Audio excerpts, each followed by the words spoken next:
Você que está ouvindo esse podcast, o que acha de uma empresa que sempre trabalha para trazer impacto positivo? Assim é o Google. Como? A Duda da Orbe é um exemplo disso. Ela usa a inteligência artificial para ajudar pessoas a recuperarem seus movimentos. É a tecnologia mais útil na vida das pessoas. E tem o Jefferson da Tributei, que usa inteligência artificial para facilitar o dia a dia das empresas. Eles e milhares de empreendedores geraram mais de 188 bilhões com as plataformas do Google. Tem que ser bom para todo mundo.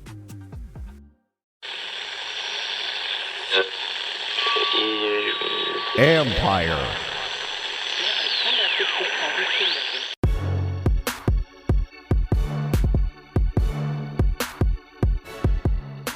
Hello and welcome to another edition of the Last Man Standing podcast. Yes, I'm your host, Ben Standing, and I cover the Washington Commanders for The Athletic. It is Thursday, late afternoon, and I am in Florida where the team is. Today, they did a joint practice against the Miami Dolphins at the Dolphins. Very, very nice practice facility. So I'm going to talk about that, what we saw, Jaden Daniels, the defense going up against that high-powered offense. Dan Quinn had some interesting comments today about the wide receiver 2 situation, and I had a chance to talk to Kliff Kingsbury for a little bit about as well on that and some other topics. So we'll get to all that here in a moment on the Last Man Standing podcast. And yes, of course, those of you who've been following this saga here the last few couple weeks, saga in a positive way, the journey that the former podcast, Standing Room Only, it is right now getting these recent episodes loaded up there. But at the end of the preseason, that is going away because the Last Man Standing podcast that I'm doing with Bram Weinstein's company, Empire Media, is going to be the main podcast moving forward. So many of you have already signed up. I've gotten a lot of great feedback, great comments. People are happy that this is happening, that get to work with Bram. They're happy that the intro music is staying. And look, I think people are happy for my well-being. And I've told you guys before that, I was kind of a one-man band previously. Now Bram's going to be a big help in what we do, and we're getting started here, and I'm really pumped up to see what we can do. There's also going to be there is actually a YouTube channel right now. The previous podcast I did, I recorded it, both the audio and the video, so you can also subscribe there on YouTube and get everything there as well. So again, Last Man Standing, whether you're an iTunes person, Spotify, or whatever, it's there. Go find it, hit subscribe, auto download, whatever you got to do, and that way you don't miss anything else that we have going forward. All right, so let's get to a few things here about the joint practice, just again to set up the visual, because I like to be honest with what I'm seeing and not seeing. Again, far different from last week up when they were at the Jets, when it was rainy and miserable and not cold, but high 60s relative to what we've been dealing with in the DMV area. This was the opposite. Perfect sunny skies. The temperatures were in the 90s. My phone said it was 94, but felt like 106. And the shade, the one place to get some shade was in the stands next to one of the fields. And it was the field closest to where Miami's offense was playing Washington's defense. Therefore, Jaden Daniels and the other group were far away from us. I had binoculars and I did keep an eye out, but you can't see everything that's going on here. Okay, that said, let me go to the offense. One thing that was notable is that when we got back in after practice, we went into the media room, it's the Dolphins media room, and they made some space for a few of us. The Dolphins reporters were just shocked that Washington's offense lit up Miami's defense, that in the first period of the practice was a red zone drill, and Washington ended up with 5 touchdowns. I think pretty much all of them were Jaden Daniels passes. At least several were, 2 to Terry McLaurin. One was with Kendall Fuller in coverage. They were just very efficient down there. Jahan Dotson later just said it felt like they were scoring on like every other play. You see that, and then you factor in that Miami, when the ball was further back out of the red zone and having, where you can have like sort of your normal defenses, Miami was not holding back in this practice. They were showing cover 0. They were different blitz packages, different fronts. And as I said, I talked to Kliff Kingsbury. These practices, both staffs have a conversation about what they want to see. And Kliff was like, yes, bring it on, Miami. Go nuts. Show us everything. We don't want to wait until the season starts before Jaden and the offense see more than just sort of vanilla man coverage. So and again, I think they did pretty well in that regard. So you factor that in with the red zone work and the fact that Jaden and the first team scored a touchdown on that opening drive last week, you're starting to get a sense that this offense, I don't know what it's going to be over the course of the season. Kliff Kingsbury's teams historically at Arizona and even in college would start strong, and then the defenses seem to catch up. Okay, we'll deal with that part later. But for now, it feels like they are starting to be more efficient, more productive. And, again, no tackling. We get that. But Jaden Daniels has looked calm. He's looked cool. He's looked poised. Kendall Fuller said, this was the first time he has really seen Jaden, and that he just liked his demeanor. He liked the way he seemed like a professional. He seemed like he has a bit of an edge out there. And he also, by the way, Fuller mentioned he was aware of the play last week where Jaden calls the audible and throws the ball for the 42-yard pass. Kendall was pretty impressed by that. He said, hey, look, that takes a lot of confidence. And we've talked about this here. I've brought this up a few times. He's like, it takes a lot of confidence to be able to do that. And he's like, sometimes we focus too much on X's and O's. You just have to go play football. And that for him was an example of Jaden Daniels doing that. Fuller also said, I asked him, hey, you obviously went against his offense many times over the last 4 years. What stood out to you today? And he kind of like his eyes kind of like went wide open. And he said, hey, they are attacking down the field. They're playing very fast. They were going for it. And, again, nobody's going to actually know this defense better than the guy who went up against them all the time in practice. There were from a box score perspective, there were 2 negatives on Daniels' card that weren't really the negatives at all. He threw 2 interceptions late in the practice. That the first one was a pass to Cole Turner, in which Turner had the ball and then got popped by a defensive back. Ball came free, popped in the air, and then another defensive back picked it off. And then they'd moved the practice indoors at the very end. Each team did a 2-minute drill. For Washington, the very first play, Jaden throws the ball outside to Terry McLaurin. McLaurin slips on the turn, and Kendall Fuller is there. I think we've seen this before with the Commanders, that Kendall Fuller is there. He catches it and he's nothing but daylight in front of him. So again, it's like 2 interceptions, but I wouldn't put either of them on Jaden. And again, I talked to Kliff Kingsbury afterwards, and he just said the every day that Daniels comes in seems to be getting a little bit better. And look, obviously this is the time of year where everything feels positive and the coach speak is at its highest peak. I don't really think I'm getting that. My sense is that this is sincere and real, because based on what I'm seeing, it feels like that is happening as well. So, and also, like, Kingsbury made the point in terms of their up-tempo style. I asked him, like, what are you kind of looking for to see in the game? And he said, hey, yeah, we want to be up-tempo. We're going to do a lot of one-on-one work in the game. We're not, both for the receivers as well as the offensive line. We want to see what the receivers can do in space. We want to see the linemen, what they can do at the point of attack. But he said, hey, in terms of being this aggressive team, he's like, this is perfect for this quarterback, that this is what he is all about, attacking and going forward. And Kingsbury was like, hey, look, you're out there, I'm not. If you see a play, go for it. Don't hesitate. So, they seem to maybe have some training wheels on him last week, which is why Dan Quinn brought up the Top Gun aspect, about buzzing the tower. And I think part of that was because they're trying to protect the quarterback with, missing their top 3 tackles. But in general, Kingsbury is open to him being aggressive, to going for it. And we'll see if there's more of that to come. Again, I don't think he's going to play a ton in this game, but nonetheless, something to keep an eye on. It continues to progress forward. As I said, I don't know if I said this, Marcus Mariota did not practice. I talked about this on Twitter the other day. I had heard that he was dealing with some kind of an injury that's probably going to keep him out. He's dealing with a groin injury, Quinn said. It sounds like he's unlikely to play on Saturday. It doesn't sound like it's a big deal. So they have Jeff Driscoll. They have Trace McSorley, who they just officially signed today to help. He has been in Kliff Kingsbury's system before. So, Daniels the first quarter, Driscoll the next 2, McSorley the fourth. Maybe that's how things play out. Opa, escutou esse barulhinho?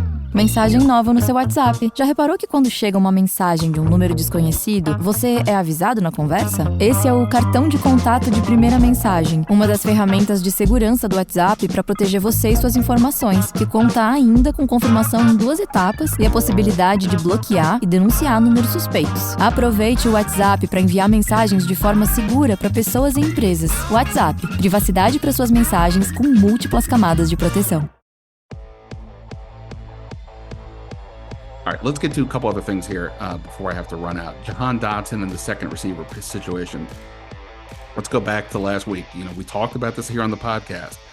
32 snaps for Dotson in that game, the most for any of Washington's receivers. Very odd for a starting receiver. Terry McLaurin only played 11. That's more normal. Dotson went 3 times that. Very odd. So then when Dan Quinn was asked about that by me a couple days later, he didn't give the, hey, we love Jahan, it's all good, but we're just trying different things out or whatever. He didn't do that. He just said, hey, we're trying different guys out in different spots. So then we get to today, and there was a fantasy football writer there who asked a very fantasy football question, but a good question for us with Quinn. He said, what's the deal with your wide receiver 2 situation? Is there a competition? What's going on? And Quinn said, yeah, there's a competition. We're in the middle of it right now. And he starts going down. He mentions Olamide Zaccheaus, that he's had a really good camp, which I would agree with, but that's the first guy he mentions. I believe he then mentioned Luke McCaffrey next, who I'm not saying is going to be in that mix. I don't think Quinn was either. They do want to feature McCaffrey more this week, so look for him to be a little more active. But mentions him, then gets to Jahan, sort of just, and Jahan, and he gets to De'Ami Brown, who he has previously praised several times. So, there's that. When I talked to Kingsbury about this, kind of the same deal. He mentions Olamide Zaccheaus first, and he said, "Hey, look, Jahan's showing what he can do in this league. Something is off here, and it's now been several days worth the opportunity to clean things up. Dan Quinn knows, and the PR staff know what's out there, and he's not choosing to say, hey, let's just clarify this. Jahan's our guy. Don't worry about it. That's not happening." And Quinn also said Dotson could play comparable stats this game as he did last week. So, if he's playing that many snaps again, we don't have to keep debating whether or not there's a battle. I mean, we don't have to debate it anymore anyway. It clearly is the case. We'll talk more about this in the days ahead and probably after the game. But, if Terry's one receiver, having Zaccheaus as a slot guy is reasonable, and having De'Ami as just a pure burner on the other side, also reasonable. I'm not suggesting that's a great overall receiving core, but as like a skill set scenario, like it fits most of the boxes outside of the fact they don't have a hulking presence, barring Bryson Tremaine or Martavius Bryant getting involved. Bryant, who of course the ex-Steeler, hasn't played since 2018, but they just signed him the other day. He did do some work today, but Kingsbury said, hey, we're going to be judicious with how we use him, only in certain scenarios. For now, he just, of course, is just getting with the team, hasn't been in a football game, NFL game since 2018. So ways to go there, but you bringing him in for a reason. They could use some size. So I don't think it's, I was just on the radio on 980 with Craig Hoffman, and I don't think he asked me, like, what are the ranges of outcome for Dotson? And I was like, look, I think it ranges from he could be the second receiver next opposite McLaurin, all the way to he's coming off the bench and they have to decide maybe it makes more sense to trade him for future assets. Dotson is not a special teams player unless he is returning punts, which they haven't declared anything yet, but I don't know that I see him as that guy. And even if he is doing that, that's not enough for what he is. It might make sense to trade him, frankly, if they decide that he's not for them for whatever the reason. And if I had to guess, I think the reason's more of, I'm not saying Jahan's a bad egg or anything, but like they are all about the competition and the culture and their tones and changing the tone of this place and all that. And Dotson I don't know if he's fitting in with that right now. We'll see. But that's my best read on that. So I don't think it's crazy to think that Jahan Dotson could get moved. Again, I talked about this in the last podcast. I went in pretty deep on it. You can go listen to that. Again, not reporting this. I'm just looking at this logically. And look, there are teams out there who could use, I think the Lions are kind of light at their third receiver. There are teams that could use a guy like that. And Washington could use the pick next year if they think, trade a guy with 2 years left on his rookie deal. You get more back than if you wait. And again, if they're not in love, we'll see. But again, Zacchaeus has had a good camp. Diami has as well. So all that I think is interesting. One other note in terms of the receiver room, this is much deeper down the depth chart. Dan Quinn, when they used the pad for the very first day, he mentioned a few different players that stood out to him. One of the names he mentioned was Kazmir Allen, which seemed odd, right? 5'8", nothing, and a guy weighs nothing, as like a competitive guy in pads is stood out to Quinn. But again, it's appropriate when you look at a team like Miami, who puts speed all over their offense. Well, Washington has some good players. They don't have like tons of speed though, and Kazmir Allen has that. We obviously logically think of him as a returner. I think though that they are trying to figure out, can we get him involved in other ways? Get him touches. And one way to get him touches to sort of lock that in is to use him more out of the backfield. At 5'8", he's not a proven receiver. He was more of a kick returner at UCLA. He did receiving, but like that's, he entered the league as a returner more than a receiver. And if you're a receiver, you've got to be able to, run the route, catch the pass, all that stuff. But if he's lined up sort of in the backfield, you can just, set up a play, a pick, a reverse, or a pitch, a reverse, whatever. So I'm curious to see if we see more of that, or see some of that possibly happening in this game, or just moving forward as a way to keep another explosive piece on the roster. All right, a couple of quick things. Andrew Wiley was out there today with Cornelius Lucas. They were the first team tackles. Brandon Coleman is still out, but if those guys are on the field, you can feel comfortable leaving Jaden Daniels out there for as long as you want, versus last week when you had Trent Scott and Chris Paul moving to tackle. That was a little scarier for everybody, I'm sure. Speaking of the offensive line, they released Mason Brooks to open up that spot for Trace McSorley. Can't keep everybody, and they're deciding, they're making real-time decisions. They're deciding who to move on from. Mason Brooks, showed a little bit of something last year in camp, but then never, was out for the year on the practice squad, and they moved on. So Mason Brooks out, Trace McSorley in. As I said, the line should be in good shape for this game. Dominic Hampton, one of their day 3 draft picks, safety out of Washington, who's a big guy. I've been intrigued to see how this coaching staff would look to use a guy like this. Well, the other day, Albert Breer, Sports Illustrated, was at camp. We saw him there, and he, wrote his report. And just for some inside baseball, when you read these reports for these national guys, they're not out there every day, so they can't know what's happening versus what's happening on that day versus other days. So they talk to the team, they talk to the staff, and just kind of go off of whatever is said. So anyway, it was mentioned that Hampton is like adjusting nicely to linebacker, which seemed odd because sure, he has played some in the box from safety, but so has Jeremy Chin. We're not saying he's transitioning to linebacker. So the clarification that I was able to sort of get on this is Hampton is still a safety. However, they also do want to see what he looks like at linebacker. In fact, today at practice, before the team drills started, he was out there with the linebackers getting some work there. So that's something to keep an eye on. It's also worth noting that Dan Quinn last year in Dallas, he lost one of his top linebackers, Leighton Vander Esch, right at the start of the season. Another linebacker went down, so they had to adjust quickly and use more safeties. But because they had worked some safeties in practice, they felt comfortable knowing who could handle this. So I think that's part of it as well, just as an in-case scenario. In my 53 player projection, the last one I did, I only had 4 linebackers. That was including Jordan McGee, who subsequently has suffered a knee injury. We don't know the severity yet. And so therefore, that is going to be a position they're probably going to be light in terms of numbers anyway. So having somebody else that can do it is worth noting. So he's not changing positions, but they are seeing whether or not he can handle some linebacker reps, or at the minimum, play more in the box when need to.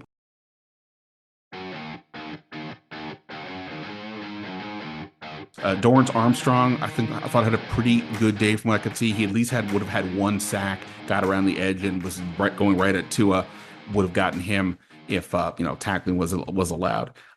Mikey Sanders still had a very good practice. I thought in the beginning in red zone drills, he was one-on-one with Tyreek Hill at some point and knocked the ball away. The very next play, Miami runs a reverse. As I said, they were not shy about what they were doing.